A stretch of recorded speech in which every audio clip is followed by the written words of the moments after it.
Pizza পছন্দ করে না এমন মানুষের সংখ্যা কিন্তু খুবই কম আছে। ছোট থেকে বড় সকলেই পিৎজা খুবই পছন্দ করে, আর তাহলে সেটা যদি হয় হোমমেড, একেবারেই ফ্রেশ। আসসালামু আলাইকুম এভরিওয়ান, কেমন আছেন সবাই? আজকে আপনাদেরকে দেখাবো কিভাবে করে ঘরে বসে খুব সহজেই হোমমেড পিৎজা তৈরি করা যায়। আমি নিয়ে নিচ্ছি কিছু উষ্ণ গরম পানি, আর নিয়ে নিচ্ছি একটা ইস্টের পরিমাণ। আর আজকে এটা কোনো পরিমাণ মতো না, আমার চোখের আন্দাজে যতটুকু হয় নিয়ে নিচ্ছি 1 স্পুনের মতন চিনি আর কিছু সামান্য সল্ট। আর এই সল্ট ইস্ট এটা দেওয়ার পর আমি কিছুক্ষণ ভিজিয়ে রাখবো। তারপর দিয়ে দিচ্ছি এখান থেকে ফ্রেশ সানফ্লাওয়ারের যে ময়দা আছে, সেলফ রাইজিং। এইটা সেলফ রাইজিংটা ময়দা কিন্তু কিছু বেকিং পাউডার দিয়ে থাকে, আর এটা কিন্তু কেকের জন্য ইউজ করি, আর সেম ময়দা আমি পিৎজাতেও ইউজ করতেছি। প্রথমে আপনারা একটু আন্দাজ মতো কম কম করে নেবেন, তারপরে যতটুকু লাগে ততটা আস্তে আস্তে মিক্সড করবেন। আমি কিন্তু প্রথমে আমার পরিমাণ মতো নিয়েছিলাম, তারপর দেখলাম কিন্তু হয় নাই, তারপর আমি আস্তে আস্তে করে আরও ময়দা অ্যাড করে নিচ্ছি। আর আপনাদের যদি পরিমাণ জানা থাকে পারফেক্ট পিৎজা তৈরি করার, সেটা চাইলেও আমি আপনাদেরকে রেসিপি দিতে পারবো পরবর্তীতে। কিন্তু এখন আজকে যেভাবে তৈরি করছি, এটাতে কোনো এমন না যে 250 গ্রাম পানির ভিতরে আমি হাফ কেজি ময়দা নিছি, এরকম করে না। পিৎজা বানাতে কিন্তু এই ডোটা যতটা ভালো হবে, পিৎজাটা কিন্তু ততটা বেশি খেতেও ভালো হবে আর ফুলবে। আমি কিন্তু এখানে সামান্য পরিমাণে কিছু সাদা তেল বা সয়াবিন তেল, যেটাই বলেন কুকিং অয়েল, এটাই দিয়ে নিচ্ছি। আর ডোটা কিন্তু আমার অলমোস্ট মথা হয়ে গেছে, আর ডোটা আমি কিছুক্ষণের জন্য রেস্টে রাখবো। আপনারা চাইলে 2 ঘন্টা 1 ঘন্টা যার যেমন টাইম ওরকম করে রাখতে পারেন। আর যেহেতু ইনস্ট্যান্ট ইস্ট দিয়েছি, এটা কিছুটা ফুলবে, তো আমি ডোটা কিছুক্ষণের জন্য রেস্টে রাখবো। আমি একটা ক্লিং ফিল্ম পেপার দিয়ে এভাবে করে চারপাশ আটকিয়ে দিচ্ছি বোলটার। আর তারপর আমি একটা গরম জায়গার পাশে ডোটা রাখবো, আর এটা কিন্তু ফুলে দ্বিগুণ হবে। অনেক সময় কিন্তু ইস্ট যদি ভালো না হয় আর যদি প্রবলেম হয়, তাহলে কিন্তু ডোটা অতটা বেশি ফুলে না। এটা ডিপেন্ড করবে ডোটা ফোলার উপরে। তো দেখা যাক আজকে আমার ডোটা কতটুকু ফুলে। আর এটা আমি রেস্টে রাখছিলাম 2 থেকে 3 ঘন্টার মতো। আর এই যে দেখতেই পাচ্ছেন আমার ডোটা কিন্তু কিছুটা হাফ ফুলে নাই, কিন্তু অনেক অংশ ফুলে গেছে। আর ডোটা আমি 2 ভাগে করে ভাগ করব। একটা পিৎজা বড় করব, আর একটা মিডিয়াম বা ছোট সাইজের করব।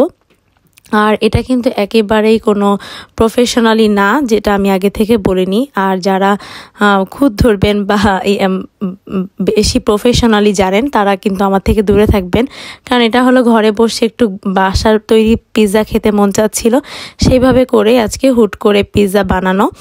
আর ইস্টটা কিন্তু বেশি ভালো হতে হবে। তো আমি জানি না যে আজকের ইস্টটা কেমন ছিল। তো এনিওয়ে আমার পিৎজার কিন্তু যে গোল করাটা, এটা একেবারেই কমপ্লিট হয়ে গেছে। আর যে সাইজটা দেখতে পারতেছেন, আমি এই সাইজেই আজকে পিৎজাটাকে করব।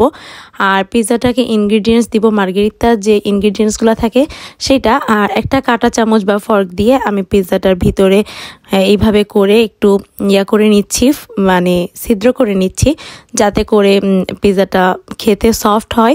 আর এটা কিন্তু নর্মালি এখানের যে ইটালিয়ান শপে যে পিৎজাগুলো পাওয়া যায়, ওরা কিন্তু এটা করে না। এটা খুবই অপশনাল, আপনারা যার করতে পারবেন করবেন। আমি যখন বাংলাদেশে ছিলাম তখন এইভাবে করে বানাইছিলাম। আর এখন দিয়ে দিচ্ছি টমেটো সুগো বা টমেটোর যে ক্যানটা পাওয়া যায়, এটাই মার্গেরিটা পিৎজাতে এটা খুবই বেশি ইম্পর্টেন্ট।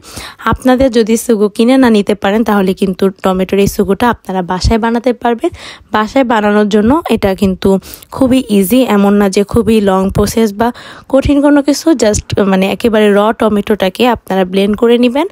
আর ওটা রেসিপি যদি চান আমি পরে দিব। এখন দিয়ে দিচ্ছি অরিগানো দেওয়ার পর দিয়ে দেব কেটে রাখা মোজারেল্লা চিজটা আপনারা বাজার থেকে একেবারে গ্রেনেড করা যে চিজটা থাকে, এটাও কিনতে পারেন, বা গোল যে মোজারেল্লা চিজগুলো আছে এগুলো কিনে এনে আপনারা এরকম করে কিউব করে কেটে নিতে পারেন।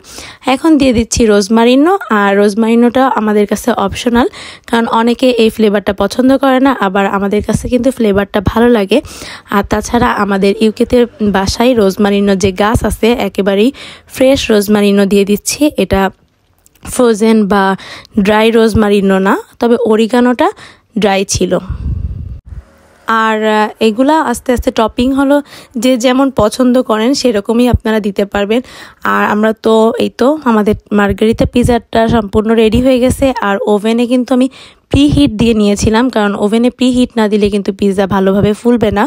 আর প্রিহিট দেওয়ার জন্য আমি ওভেনটাকে উপরে নিচে তাপমাত্রা দিয়ে 180 করে দিয়েছিলাম প্রিহিটে, আর 180 করে আমি পিৎজাটাকে বেক করব। আর দেখতেই পাচ্ছেন আমি একটু একটু করে ফুটেজ নিচ্ছিলাম। মার্গারিতা পিৎজার উপরে, টমেটোর উপরে মোজারেল্লাটা কিন্তু খুব সুন্দর করে মেল্ট হয়ে যাচ্ছিল। আর এই ফাঁকে চলুন আমি আর একটা পিৎজা তৈরি করব, কারণ আজকে কিন্তু আমি ডোটাকে 2 ভাগে ভাগ করছিলাম। তো এটা হতে হতে আমি আরেকটা তৈরি করে নিব, কারণ একসাথে ওভেনে 2টা পিৎজা দিলে আমার কাছে মনে হয় অনেক সময় একটা তাপ একটু বেশি পাচ্ছে বা আরেকটা তাপ একটু কম পাচ্ছে, তার জন্য আমি একসাথে 2টা দিই নাই। আর এটা কিন্তু অলমোস্ট কমপ্লিট হয়ে গেছে। আর এই তো এই পিৎজাটার হলো ফাইনাল লুক এমনই ছিল। আর খেতেও যেমন স্বাদ হয়েছিল আর দেখতেও কিন্তু মাশাআল্লাহ খুবই সুন্দর হয়েছিল। আপনারা কিন্তু চাইলে ঘরে বসে একেবারেই ফ্রেশ পিৎজা তৈরি করে নিতে পারেন। অপরদিকে আমি আরেকটা পিৎজাতে যে ইনগ্রিডিয়েন্টসগুলো দিব সেটা দেখাই দিচ্ছি আপনাদেরকে। ওটাতেও আমি টমেটো সুগোটা দিয়ে দিব আগের বারের মতন। আর এই পিৎজাটা কিন্তু একটু ছোট হবে, কারণ ডোটা একটু কম ছিল। আর আমি আগের থেকে চিকেনটাকে ভালোভাবে প্রিপেয়ার করে রাখছিলাম পিৎজাতে দেওয়ার জন্য।